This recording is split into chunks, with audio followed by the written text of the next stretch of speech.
Primera carta de Pedro, capítulo 4, versículo del 12 al 19. Veremos el día de hoy. Yo le he titulado a esta enseñanza Gozo en la prueba. Y por eso decía gratitud en medio de un momento difícil. ¿Será posible tener gozo en la prueba? ¿Será fácil tener gozo en la prueba? Bueno, fácil no creo. Pero creo que la palabra que hoy veremos me debe de ayudar, animar y fortalecer para que pueda haber ese gozo en nuestra vida a pesar de lo que estamos enfrentando. Y yo quisiera leer esta porción en otra versión diferente, ¿sí? Me gusta de repente cambiar un poquito la versión. Lo voy a leer en la Nueva Traducción Viviente. Y ustedes me escuchan, son poquitos versículos. Después oramos y arrancamos para lo que Dios quiere hablar a nuestra vida. Dice la palabra de Dios de esta manera: queridos amigos, no se sorprendan de las pruebas de fuego por las que están atravesando, como si algo extraño les sucediera. En cambio, alégrense mucho, porque estas pruebas los hacen ser partícipes con Cristo de su sufrimiento, para que tengan la inmensa alegría de ver su gloria cuando sea revelada a todo el mundo. Si los insultan porque llevan el nombre de Cristo, serán bendecidos, porque el glorioso Espíritu de Dios reposa sobre ustedes. Sin embargo, si sufren, que no sea por matar, robar, causar problemas o entremeterse en asuntos ajenos. En cambio, no es nada vergonzoso sufrir por ser cristianos. Alaben a Dios por el privilegio de que los llaman por el nombre de Cristo, porque ha llegado el tiempo del juicio y debe comenzar por la casa de Dios. Y si el juicio comienza con nosotros, qué terrible destino les espera a los que nunca obedecieron las buenas noticias de Dios. Además, si los justos a duras penas se salvan, ¿qué será de los pecadores que viven sin Dios? De modo que si sufren de la manera que agrada a Dios, sigan haciendo lo correcto y confíenle su vida a Dios, quien los creó, pero Él nunca les fallará. Interesante y poderosa palabra que Dios nos da. El día de hoy nos enfocaremos en tres cosas. Bueno, glorificar a Dios mientras nos gozamos, segundo, y tres, en los padecimientos. Otra vez, en glorificar a Dios mientras nos gozamos en los padecimientos. ¿Estamos? Oramos. Dios, te doy gracias por tu amor, tu palabra, por tu misericordia, por la oportunidad que nos das de estar juntos en esta hora. El día de hoy queremos que tú hables a nuestras vidas. No queremos, Dios, simplemente sea una lectura, sino queremos que a través de tu palabra puedas hablarnos, motivarnos, afirmarnos, exhortarnos y caminar completamente en tu palabra, Dios. Ayúdanos a caminar en ti, a vivir y a obedecer tu palabra en todo momento. Quita toda distracción y permite que podamos recibir tu palabra en el nombre de Cristo Jesús. Amén y amén. Dice el versículo 12, ahora sí, en la versión Reina Valera, y vamos a ir viéndola, y empieza diciendo: amados, no os sorprendáis del fuego de prueba que os ha sobrevenido, como si alguna cosa extraña os aconteciese.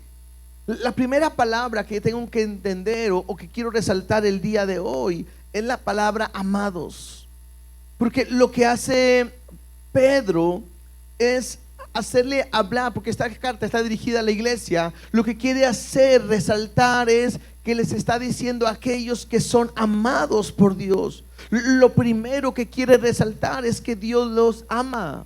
Y esto es importante para nosotros porque el día de hoy, yo no sé si tú estás pasando por una prueba. O yo no sé si mañana empezará una prueba en tu vida. Lo que no puedes olvidar es que eres amado por Dios. El amor de Dios no tiene nada que ver con lo que estamos pasando. O sea, no puedes tú pensar y decir, bueno, es que yo siento que a mí Dios no me ama porque mira lo que estoy pasando y lo que estoy sufriendo. Es lo mismo que pensaríamos que Dios dejó de amar a su Hijo por el sufrimiento que estuvo en la cruz del Calvario, y eso no es así. Entonces, lo primero que yo puedo entender es que Dios nos ama. En medio de sufrir, en medio del padecimiento y en medio de la prueba. Ahora, tengo que aprender algo. El sufrir, el padecer, a cualquiera le va a suceder. Todos. Incluso seas cristiano o no seas cristiano, como quiera vas a sufrir y vas a padecer. Pero la idea es que nosotros lo entendamos como iglesia. Y importante que puedas entender que eres amado, por Dios. Su mirada está en ti, su cuidado está en ti, y no te va a dejar a pesar de lo que estés enfrentando. Ahora, en esta lectura no me dice por lo que está pasando la iglesia, pero lo hemos estado mencionando, que muy probablemente tiene que ver con la persecución que estaba habiendo en ese tiempo. Y la persecución no es como que nada más no te hablaban o simplemente no, los mataban, los encarcelaban. No era nada fácil lo que ellos estaban enfrentando. Por eso Pedro le dice a la iglesia, amado, bueno, Dios los ama, y les dice, no se sorprendan del fuego de prueba que os ha sobrevenido, como si alguna cosa extraña os aconteciese. O sea, lo que está diciendo y lo que hoy Dios quiere a lo mejor enseñarnos es, a ver, ¿estás pasando por un momento difícil? ¿Hay un problema difícil en ti, una prueba en ti? No te sorprendas. No es algo extraño. O sea, no es algo que podamos decir, es que me pasa a mí algo que a nadie le había pasado. No, todos los que estamos aquí hemos pasado por momentos de prueba. Incluso lo habíamos visto unas semanas atrás, ahí en Primera de Pedro 1:7. Pedro ya nos había dicho, y habíamos hablado un poquito de este tema. Dice, para que sometida a prueba vuestra fe, mucho más preciosa que el oro, el cual aunque perecedero se prueba con fuego, dice, sea hallada en alabanza, gloria y honra cuando sea manifestado Jesucristo. Lo que podemos entender aquí es que la prueba es como un proceso de purificación, porque está hablando, así como el oro es pasado por fuego para purificarlo, para que tenga mucho más valor. Bueno, de la misma manera, la fe del cristiano es pasada por fuego para ver si tu fe cada vez es más pura. Entonces, una vez más, hermanos, ¿estás pasando por pruebas? No te sorprendas. No es algo que no nos hubiera dicho ya el Señor Jesucristo a través de su palabra.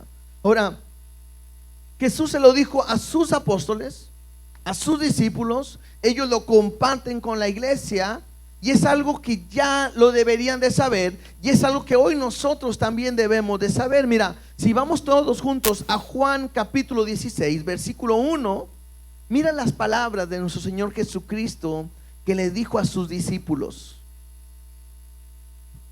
Juan 16:1 dice de esta manera: estas cosas os he hablado para que no tengáis tropiezo. Esto es importante. El propósito de lo que Jesús acaba de decir, que ahorita lo vamos a ver, es con un solo propósito: que no haya tropiezo. Y esto me habla porque en mi vida cristiana empezaré a tener pruebas, dificultades, momentos difíciles, y esto no te debe de sorprender. Número uno. Número dos, no puede ser un tropiezo para que no sigas adelante. O sea, tú no puedes llegar y decir, creo que pues ya no voy a la iglesia. Mira lo que me está pasando. Y a veces lo hacemos. Oye, ¿cómo estás? Bien. Oye, ¿es tu devocional? O ¿qué te ha dicho Dios? ¿O has leído la Biblia? Y muchas veces decimos, ahorita no la he leído. ¿Por qué? He tenido muchos problemas, muchas dificultades, y eso me ha impedido que esté leyendo la Biblia. Y eso es un error, ¿no? Debe ser al revés. Tengo problemas, tengo dificultades, tengo una prueba, tengo un momento difícil. Es cuando más necesito saber qué es lo que Dios me quiere decir. Porque a lo mejor Dios quiere llamarme la atención, y si lo entiendo, la prueba se detiene. O puede Dios estarme diciendo por qué me va a pasar por ese momento de prueba. O me está avisando, como Jesús le dijo a Pedro, Satanás me ha pedido para zarandearte. Y que sepas que estás entrando por un proceso. Pero el punto es que no tengas tropiezo. Dice el versículo 2: os expulsarán de las sinagogas, y aunque viene la hora cuando cualquiera que os mate. A mí me asustaría. Imagínate que tú seas el discípulo de Jesús, te está dando indicaciones y te dice, lo que les he dicho es para que no tengan tropiezo. Y tú, está bueno. Y luego dice, los van a expulsar de las iglesias. Pues no pasa nada, predicamos afuera. Pero cuando te dicen, y aunque viene la hora cuando cualquiera que os mate, a mí me así como que, ¿cómo? Pensarán que rinden servicio a Dios. Y luego dice, y harán esto porque no conocen al Padre ni a mí, mas os he dicho estas cosas para que cuando llegue la hora os acordéis de que ya os lo había dicho. Y es Jesús explicándole a sus discípulos que vienen momentos difíciles para ellos. Los van a sacar de las iglesias, sinagoga más bien, no iglesia, de las sinagogas. Los van a querer matar, más bien, los van a matar. Y Jesús está diciendo, ya lo saben, no puede esto detenerlos. Esto no puede ser un tropiezo para tu vida. Y para cuando llegue el momento, no pienses que no te lo había dicho. Y lo puedo aplicar correctamente el día de hoy, hermanos. Todos, desde aquí hasta acá, y a los que no están aquí, pasaremos por momentos difíciles. Yo sé que aquí nadie va a decir amén, ¿verdad? Porque amén significa que así sea. Mejor quisiéramos decir no amén, pero no hay vuelta. Pero tienes que entender lo que Jesús, que Dios ya te lo ha dicho, para que esa prueba no te detenga, para que esa prueba no te pare, para que entiendas que tampoco es nada extraño, que es algo normal para cada uno de nosotros. En el versículo 15, ahora sí vamos a ver qué palabras había dicho Jesús. ¿Sí? Porque cuando empezamos a leer el versículo 1 dice, y estas cosas os he hablado. Bueno, ¿qué les habló? Vámonos al capítulo 15, ahí en Juan 15, verso 18. Para ver qué fue lo que Jesús le dijo.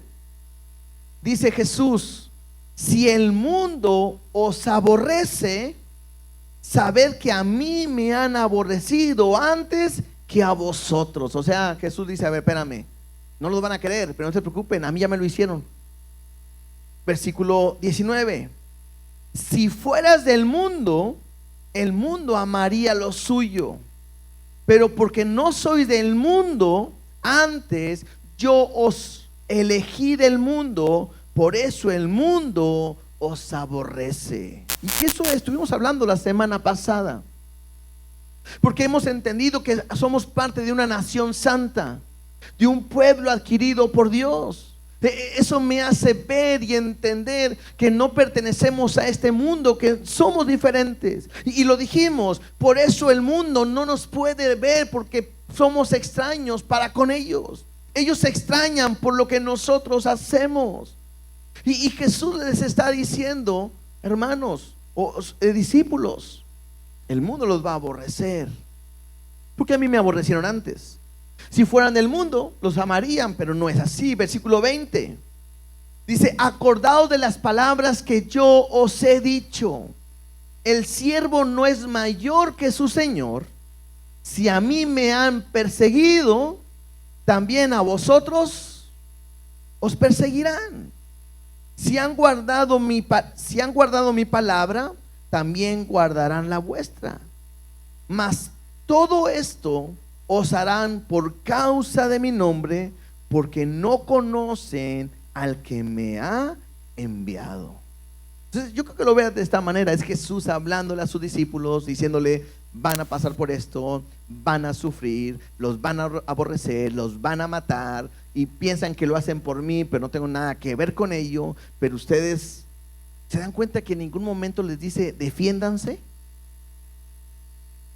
reclámenles, muéstrenle que son de otra nación. No, simplemente es: dejen que le hagan lo que tengan que hacer, demuestren que son diferentes. Después de esto entendemos, bueno, deberíamos de entender por qué los cristianos son aborrecidos. No nos queremos a lo mejor darnos así como que ay, todos nos odian, no, pero es una realidad. El mundo odia al cristiano. O sea, tú puedes dejar de hacer cosas que antes hacías, y si tú las dejas, por ejemplo, a lo mejor alguien tomaba y de repente te ofrecen una cerveza. Oye, es una cerveza. No, ya no tomo. ¿Por qué? Y le dices: es que tengo un problema de salud y esto y lo otro. No, qué bueno que te estás cuidando, échale ganas y sigue adelante así. No, ya no vas a tomar. Pero si dices: es que soy cristiano, las cosas cambian. Y a poco ahí te impiden que tomes, y no te pueden ni echar ni una.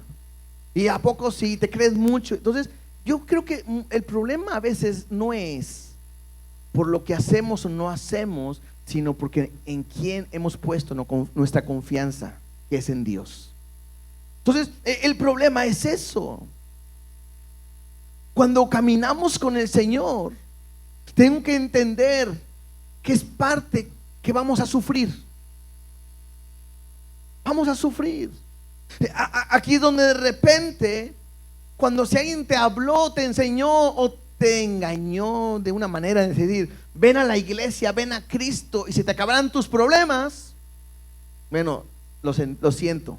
A lo mejor Dios usó eso para traerte a la iglesia, pero ya estás aquí adentro, pero es mentira. ¿Por qué? Porque te das cuenta que no hay un mundo color de rosa dentro de la iglesia. Si nuestro líder sufrió, ¿qué nos espera a nosotros? Si él padeció por amor, ¿qué nos espera a nosotros? Padecer.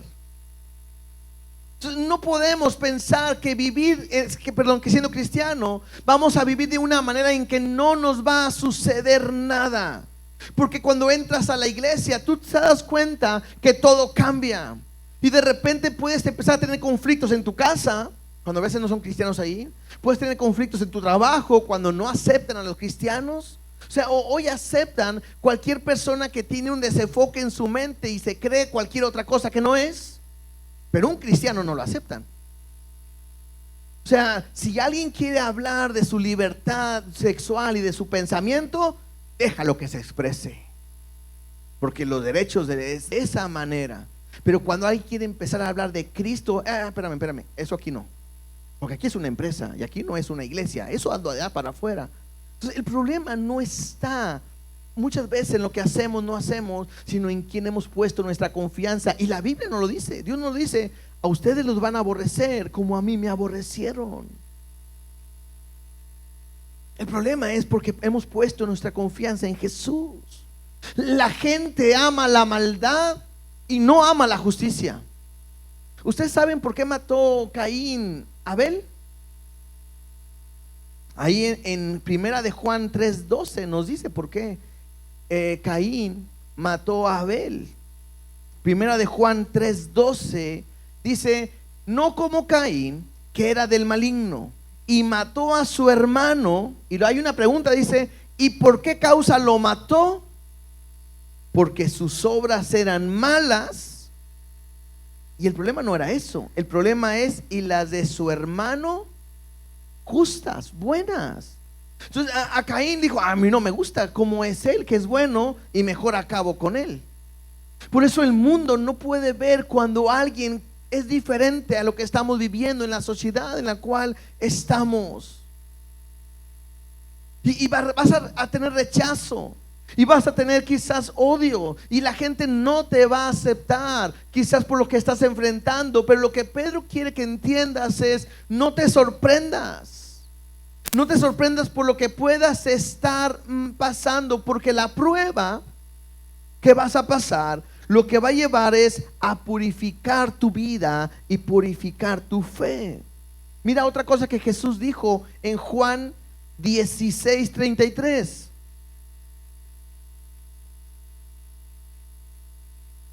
¿Tendrás aflicciones? Muchas.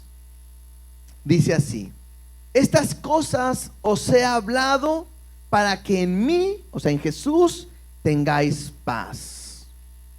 ¿Cuáles son las cosas que nos ha hablado? En el mundo tendréis ¿qué? Aflicción. O sea, Jesús nunca te dice para de sufrir. Jesús nunca dice nunca más vas a sufrir.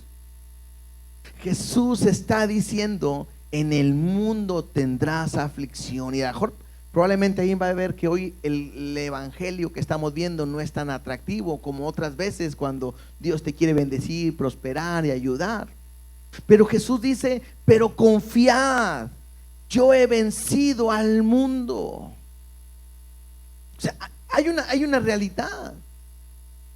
Tendrás problemas, tendrás pruebas, tendrás aflicciones. A nadie les gusta, a nadie. No creo que ninguno de ustedes, incluyéndome, nos levantemos en la mañana y Dios, el día de hoy quiero pedirte más pruebas para mi vida. Al contrario, ¿no? Y líbranos de todo mal, y líbranos de toda prueba. Amén. O sea, es lo que queremos. Pero Él me dice: confía en mí, yo he vencido al mundo, no te preocupes. Y entonces el día de hoy hay una tarea: aprendernos este versículo que es una promesa de Dios para nosotros. Segunda de Timoteo 3:12. Primera de Timoteo 3:12 es una promesa que Dios nos hace y que muy probablemente nadie le gusta esta promesa. Primera de Timoteo 3:12 dice: y también todos los que quieren vivir piadosamente. Cuando hablamos algo que es de piedad o piadosamente, es alguien que vive conforme a la voluntad de Dios, al mandamiento de Dios, conforme a Dios, ¿cierto? ¿Sí? Entonces dice: y también todos, aquí no sale nadie, ¿verdad? Aquí mete a todos los que quieren vivir piadosamente en Cristo Jesús, padecerán ¿qué? Persecución. O sea, esta promesa a lo mejor no es tan atractiva, pero es una realidad. Todos, ninguno se queda afuera. ¿Quieres vivir para Dios? ¿Quieres hacer lo que Dios te está diciendo? Vas a padecer, vas a sufrir, vas a ser rechazado, vas a haber persecución en tu vida. Ahora, dentro de todo esto hay un plan. ¿Qué dice Romanos 8:28? Algunos se lo saben de memoria. Romanos 8:28 dice: y sabemos que los que aman a Dios, todas las cosas les ayudan a bien. No es para que se quejen.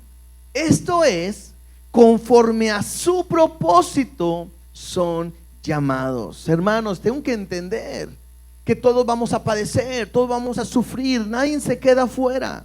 Pero no solamente es eso ahí, sino además de lo que estamos hablando, es entender que hay un propósito y todo lo que estás pasando es para tu bien.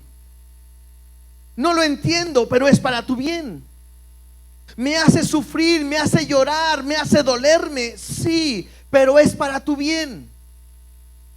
Es que no entiendo por qué Dios, no lo vas a entender.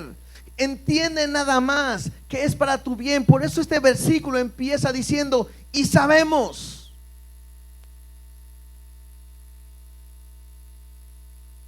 No sabes en qué momento pueda Dios meterte a un momento de prueba, de dificultad. Como lo que hablábamos ahorita por la familia de nuestra hermana Lupita, ¿no? Esta semana se puso mal, esta semana fallece, y de una semana a otra Dios nos mete en una prueba, en un momento difícil. Y Dios nos puede meter en un momento a nosotros de la misma manera. Pero el propósito del mensaje de hoy es que y sabemos y entendamos que todas las cosas les ayudan a bien. Por eso la idea de Pedro es: no te sorprendas si Dios te mete en una prueba. No es algo extraño, es algo que todos, Dios dijo a todos vamos a pasar por ahí. Ahora, si regresamos ahí a la carta de Pedro, capítulo 4, versículo 13, voy a leerlo desde el 12, pero vamos a brincar al 13. Dice: amados, no os sorprendáis del fuego de prueba que os ha sobrevenido, como si alguna cosa extraña os aconteciese. Dice: sino gozaos por cuanto sois participantes de los padecimientos de Cristo, para que también en la revelación de su gloria os gocéis, otra vez gozados, con gran alegría. 3 veces este versículo me habla de gozo, me habla de gran alegría. Y es pensar y entender cómo es posible que yo pueda tener gozo cuando estoy pasando por un momento difícil. Ahora, esto no solamente se le ocurrió a Pedro. Santiago nos habla de lo mismo. Hace unas semanas, tiempo, vimos el libro de Santiago, y en Santiago capítulo 1 versículo 2 al 4, Santiago nos dice lo mismo. Santiago 1 del 2 a 4 dice: hermanos míos, tened por sumo gozo cuando os halléis en diversas pruebas. No es fácil. Si no estás pasando por una prueba y estás leyendo esto, dices amén, claro, tendré gozo. Pero cuando estás en medio de la prueba y lees esto, quizás tienes que decir: Señor, ayúdame. Porque es difícil tener gozo cuando estoy pasando por pruebas. Y también me dice Santiago: sabiendo que la prueba de vuestra fe produce paciencia, mas tenga la paciencia su obra completa. Aquí está el propósito de la prueba, de la paciencia, para que seáis perfectos y cabales, sin que os falte cosa alguna. Esto me habla de madurez. Ahora vuelvo a decir, no es fácil tener gozo en medio de la prueba. Pero si no es fácil, ¿por qué la Biblia no lo menciona? Puedo entender ahora. Bueno, puedo tener gozo porque sé que hay un propósito en medio de mi prueba. Las cosas ayudan a bien. Bueno, sé que hay un propósito. Pero dice en el versículo 13, donde estábamos ahorita, ahí en la carta de Pedro, dice: sino gozaos por cuanto sois participantes de los padecimientos de Cristo. Y esto, y puedo entender algo. Y yo creo que aquí está la clave de cómo puedo tener gozo en medio de la prueba.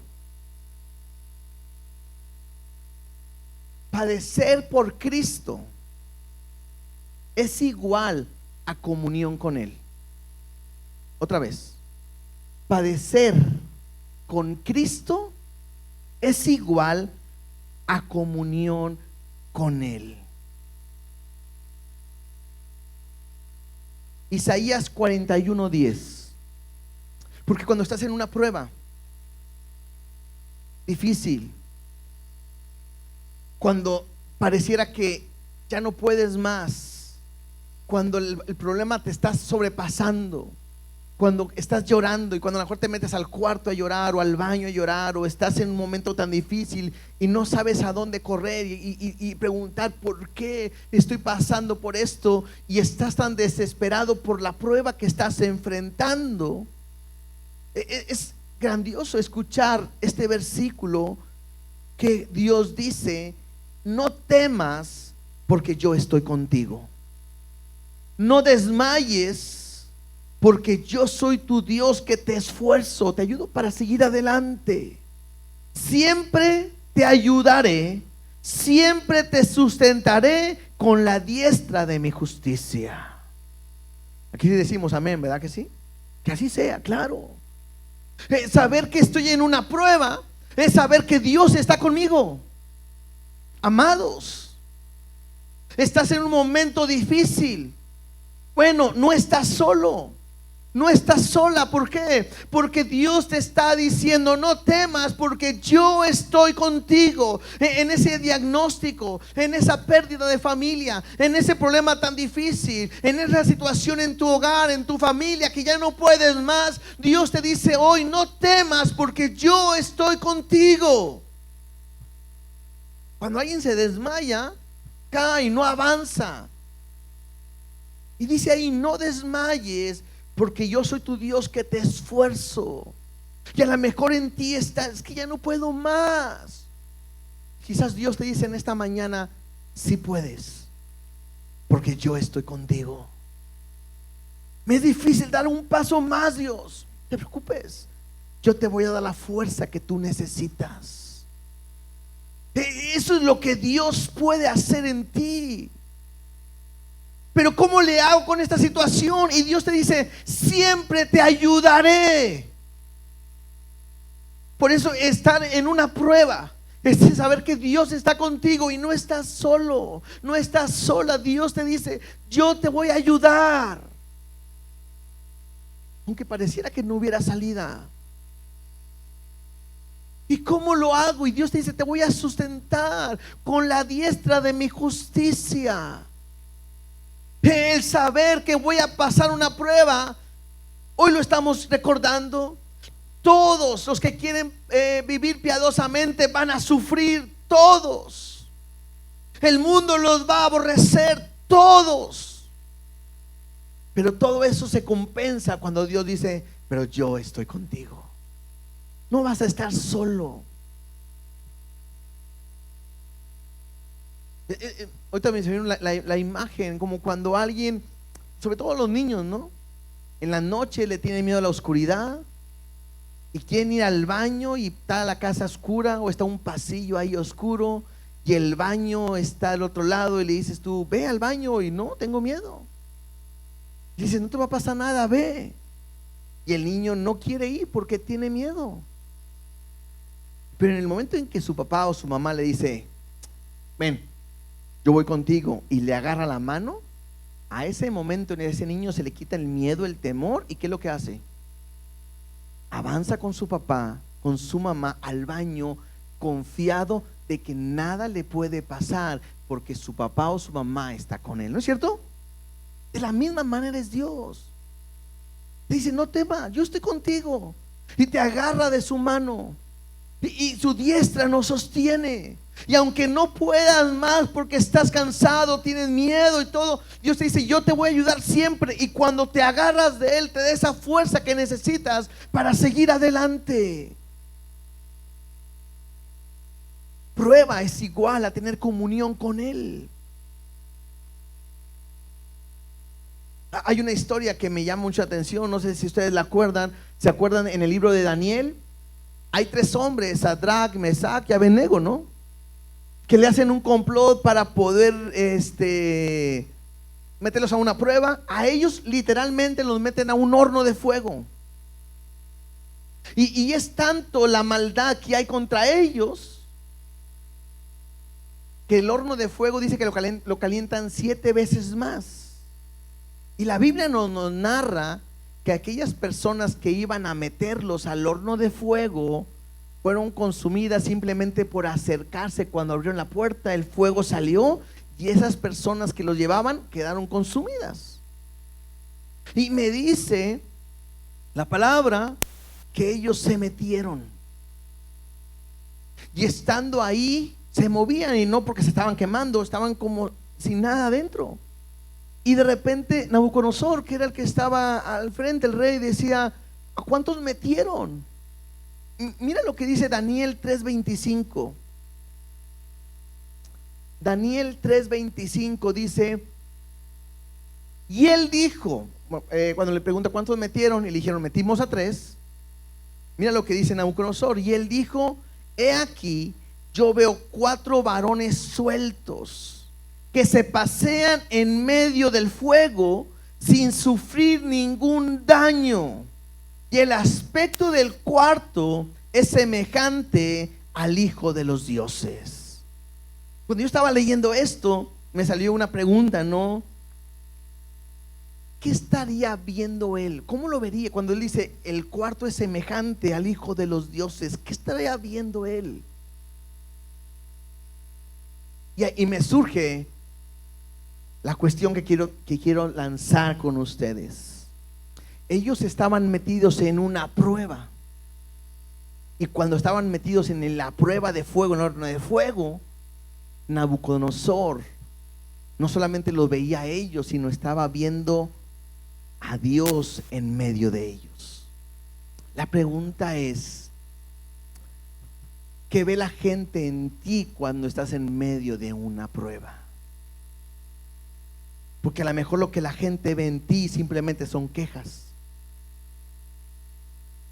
Es que soy cristiano, pero pues no sé por qué me está pasando esto y lo otro, y si me porto bien, o si hago lo correcto, y no sé por qué a mí, y si yo voy a la iglesia, y si yo oro, y si yo sirvo, y porque a mí, y quejas, y quejas, y quejas, y quejas.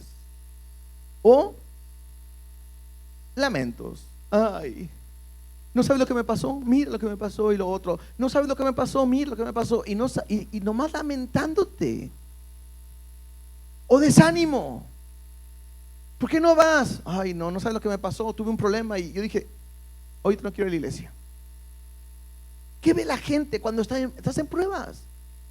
Lo que la gente tendría que ver en medio de esa prueba es a Dios en medio de tu vida. Lo que la gente tendría que ver es, oye, ¿cómo a pesar de lo que te está sucediendo puedes estar feliz? Porque Dios me ha dado ese gozo. Por cómo a pesar de lo que te está sucediendo tienes tranquilidad y paz. Yo ya me hubiera vuelto loca. Es que Él me da una paz que sobrepasa todo entendimiento. ¿Sí me explico a dónde voy? Cuando estás en una prueba, ¿cómo reaccionas? Cuando estás en una prueba, Dios, la demás gente, porque Nabucodonosor no era cristiano, no era un hijo de Dios, no conocía a Dios, pero él estaba viendo a Dios en medio de la situación en la que ellos están enfrentando. Cuando Dios te mete a prueba, no solamente está tratando contigo, sino quiere glorificarse y mostrar lo que está sucediendo en tu vida para que la gente de alrededor lo esté viendo. Si pierdes un ser querido, y claro, puedes llorar y todo, pero tienes paz, fortaleza y sigues adelante, la gente podrá ver cómo Dios te fortalece para cuando a ellos les pase lo mismo, puedan entender que solamente Dios puede dar esa fortaleza que el mundo no puede dar. ¿Me explico? Entonces es ahí donde yo tengo que entender qué ve la gente. Porque una vez más, estos 3 hombres, Dios estaba con ellos en medio de la prueba. Y se cumple lo que acabamos de leer. No temas porque yo estoy contigo.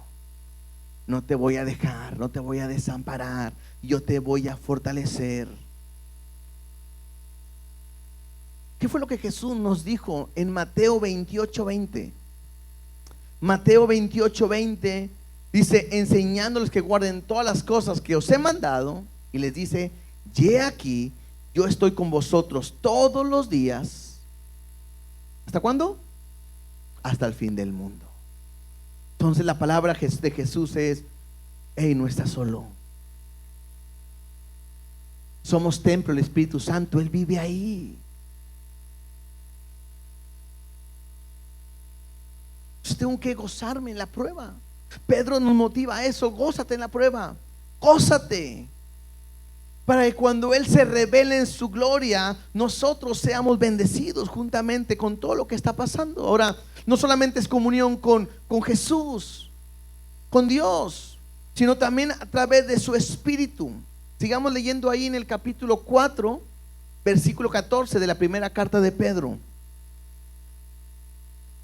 Primera de Pedro 4:14 dice: si sois vituperados por el nombre de Cristo, sois bienaventurados, porque el glorioso Espíritu de Dios reposa sobre vosotros. Ciertamente, de parte de ellos, Él es blasfemado, pero por vosotros es glorificado. Entonces, en medio de la prueba también está su Espíritu Santo con nosotros. No está solo. Esto me recuerda a otro ejemplo en Esteban. Hechos capítulo 7, verso 55. Vamos tantito ahí para leer, es un versículo nada más, porque Esteban está siendo apedreado, o lo van a apedrear más bien, porque está hablando de Cristo. El pueblo enojado, lo van a matar. Y creo que es un gran ejemplo Esteban, porque tampoco está sorprendido, sino que ya sabe lo que iba a suceder, porque Jesús le había dicho. Y dice el versículo 55: pero Esteban, lleno del Espíritu Santo, puesto los ojos en el cielo, vio la gloria de Dios y a Jesús que estaba a la diestra de Dios. Él estaba en una prueba y difícil, punto de ser fusilado. Y no crean que eran piedritas así como que a ver qué le da. No, era matarlo, lo mataron. Pero él estaba lleno del Espíritu Santo, y en medio de esa prueba Dios estaba con él. Y en medio de esa prueba sus ojos fueron abiertos, vio la gloria de Dios y a Jesús. Entonces es importante, porque Dios te va a querer meter a una prueba para que a través de la prueba veas la gloria de Dios en tu vida. Ahora, a él le tocó morir, a lo mejor a ti no te tocará morir, no sabemos. Y si llegas a morir, gloria a Dios, porque en ese instante estarás con él para siempre. Pero si no, verás su gloria, verás su mano, verás su poder, verás la victoria, verás lo que Dios tiene pensado para ti. Entonces, todo esto me habla de tener una fortaleza y una confianza en Dios por lo que Él quiere hacer. Ahora, aparte del sufrimiento, también ahorita mencionaba cosas que tienen que ver con el rechazo de la gente por cuanto sois cristianos. Y si de repente tú sufres, yo no sé a cuántos de repente han sufrido un rechazo simplemente porque son cristianos. Yo no sé cuántos a lo mejor hasta les da vergüenza, pena a veces decir que son cristianos. Pero dice, si sois vituperados por el nombre de Cristo, esto de vituperiado es que se burlan de ti. La Biblia me dice que somos bienaventurados. Incluso Jesús lo dijo en Mateo 5, 11 y 12. Dice Mateo 5, 11 y 12, en el Sermón del Monte dice: bienaventurados sois cuando por mi causa os vituperen y os persigan y digan toda clase de mal contra vosotros, mintiendo. Y aquí una vez más, mira Jesús lo que está diciendo: gozaos y alegraos, porque vuestro galardón es grande en los cielos, porque así persiguieron los profetas que fueron antes de vosotros. ¿Por qué nos podemos gozar? Porque aún en el rechazo, en la prueba y en todo, Dios está contigo y te dice: eres bienaventurado. Esto me hace entender algo, que cuando tú eres rechazado y vituperiado por Cristo y te gozas, hay una estrellita más a tu cuenta en el cielo. ¡Trum! Si nuestra corona va a tener a lo mejor piedritas, diamantes o algo, ¡pum!, se ganó una piedrita, ¿verdad? Pero después se volvió a enojar, le quitamos la piedrita. No, eso estoy inventando yo. Pero es pensar, es sentir. Hay un galardón para aquel que puede tener gozo en medio de esa prueba. Dice ahí en Pedro 4:14, ciertamente de parte de ellos Él es blasfemado, pero por vosotros es glorificado. Entonces, lo que les decía, el padecer por Cristo me lleva a que Él mismo es glorificado.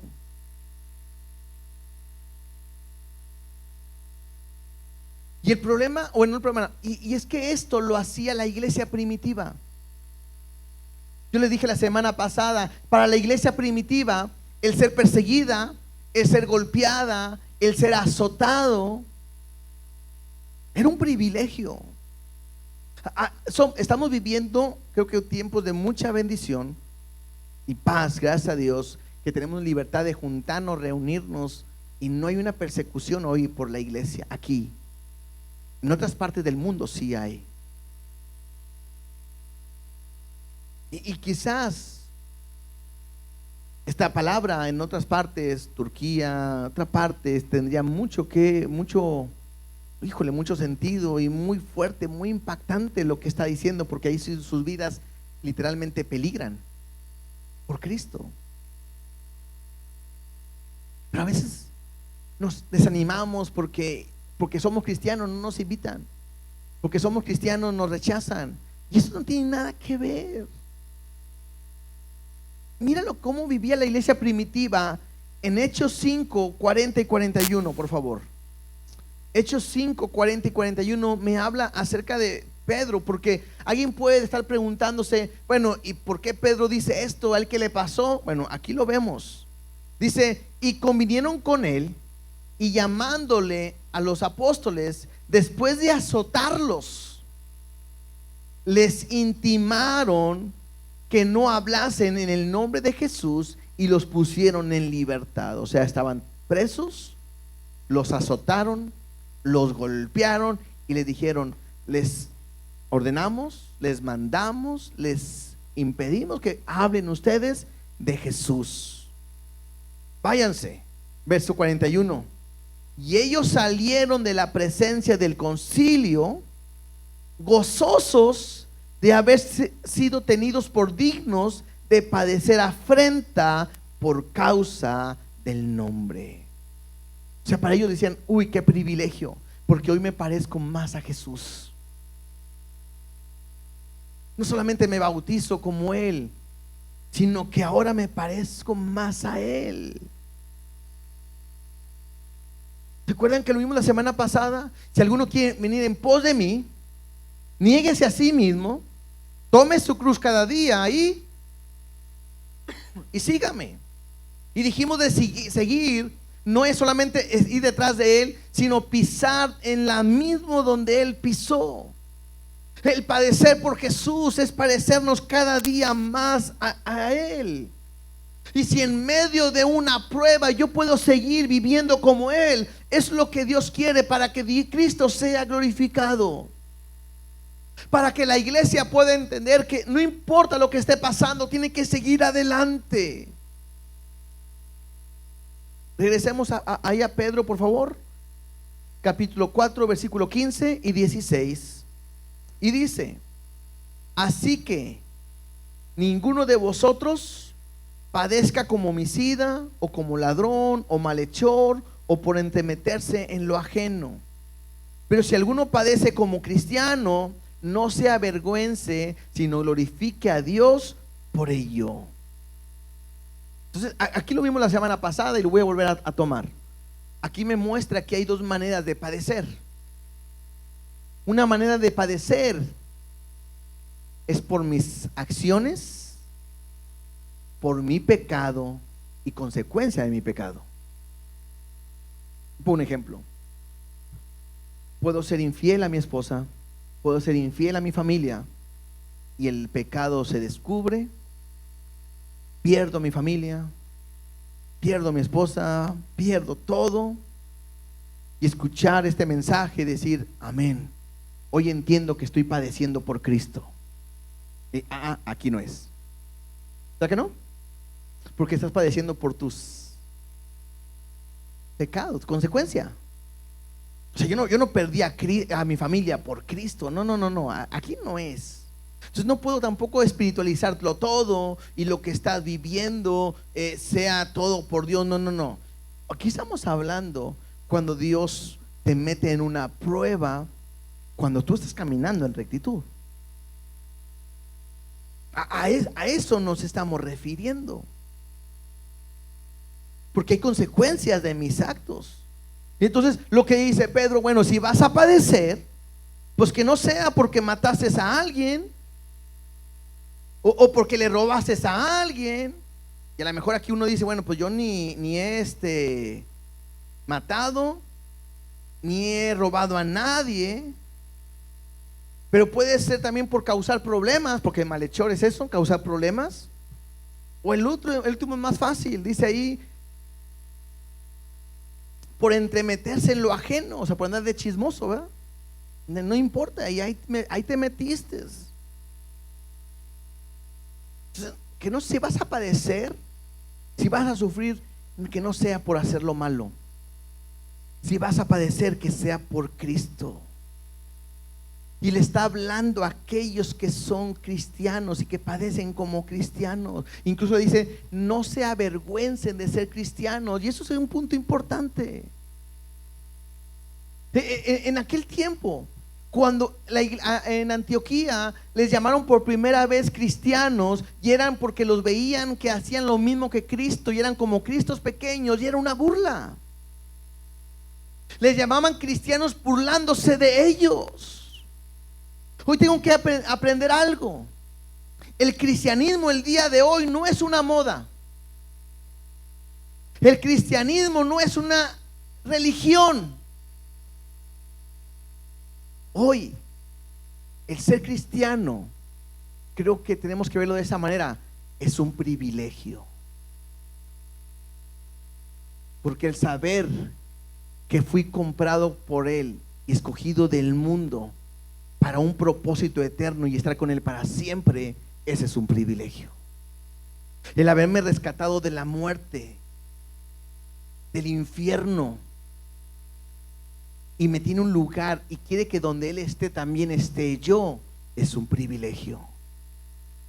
El que te llamen cristiano el día de hoy, tienes que, no así como que me creo mucho, no, pero es un privilegio. Eso es lo que tiene que hacer. Este mismo versículo en otra versión dice, en cambio, no es nada vergonzoso sufrir por ser cristianos. Alaben a Dios por el privilegio de que los llamen por el nombre de Cristo. Por eso es un privilegio. Porque te llaman por el nombre de ¿quién? De Cristo. Y ese es el privilegio que podemos tener. Versículo 17, regresemos allá a primera de Pedro y vamos, primera carta de Pedro, y vamos a tratar ya de terminar pronto. Dice, porque es tiempo de que el juicio comience por la casa de Dios. Y si primero comienza por nosotros, ¿cuál será el fin de aquellos que no obedecen el evangelio de Dios? Y si el justo con dificultad se salva, ¿en dónde aparecerá el impío y el pecador? Esta palabra o este versículo, de repente, ¿cómo que empieza el juicio por la casa de Dios? Esta palabra de juicio no se refiere o no me habla de condenación, sino esta palabra de juicio me habla de purificación. O sea, es necesario que los que tienen que ser purificados sean ¿quiénes primero? Los de la casa. Porque son puestos a prueba. Dijimos, no es para ver nuestra fe, que produce una paciencia que me lleva a una madurez. Lo vimos en el 1:7 de primera de Pedro, ¿se acuerdan? Entonces, es necesario que los de la casa, todos, pasemos por una prueba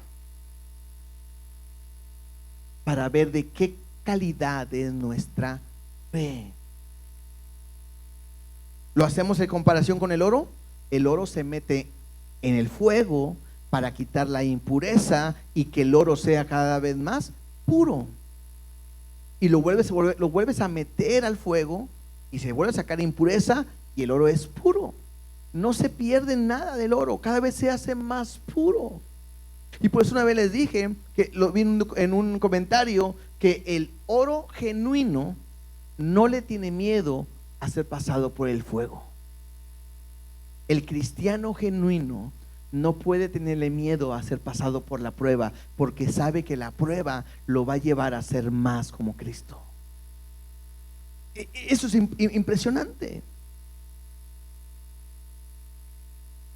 Entonces, incluso dice ahí, primero va a ser por la casa, y lo dice, ¿cuál será el fin de aquellos que no obedecen el evangelio de Dios? Y puede ser que hable de la iglesia, aquellos que no quieren obedecer lo que Dios está hablando y salen, o pueden ser aquellos que no quieren escuchar el evangelio. Y luego dice, y si el justo con dificultad se salva, ¿de dónde aparecerá el impío y el pecador? Y no quiere decir que la salvación se gana por obras.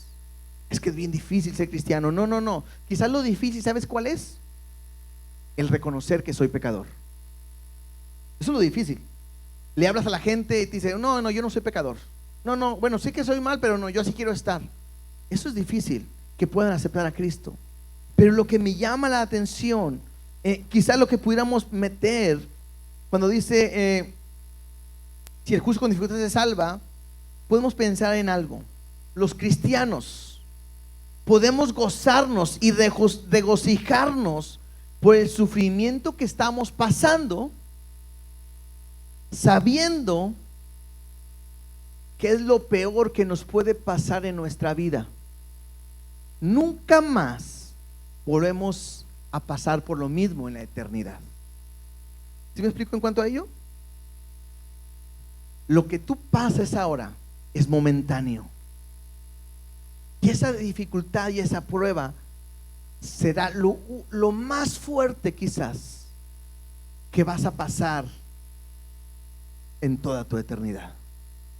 Porque brincando, la Biblia dice que no habrá más llanto, ni más tristeza, ni más dolor. Pero para el impío, la prueba que van a pasar, porque todos pasamos por la prueba, es lo más tranquilo que pasarán por toda su eternidad. Y eso es difícil, ¿no? Esto es difícil. Y dice el versículo 19: de modo que los que padecen según la voluntad de Dios encomienden sus almas al fiel Creador y hagan el bien. Y Pedro hace esa distinción entre los que padecen haciendo la voluntad de Dios y los que padecen en sus pecados. Pero esta palabra de encomienden sus almas al fiel Creador, leí un comentario y mira lo que dice. Aquí la palabra encomendar es dejar en depósito un dinero a un amigo en el cual confías. Dicha confianza se consideró como una de las cosas más sagradas de la vida, y el amigo está obligado con todo el honor a regresar el dinero intacto. O sea, tienes un amigo que le dice, ¿sabes qué? Aquí te dejo mis ahorros. ¿A quién se lo dejarías? ¿A cualquiera? No, a quien se lo dejaste es un privilegio. Y el privilegio que tienes es que tienes que regresar todo de la misma manera intacta. ¿Cierto?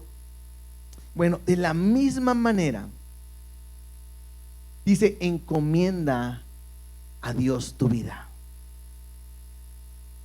y Él la guardará y la mantendrá intacta en medio de la prueba. Es la misma palabra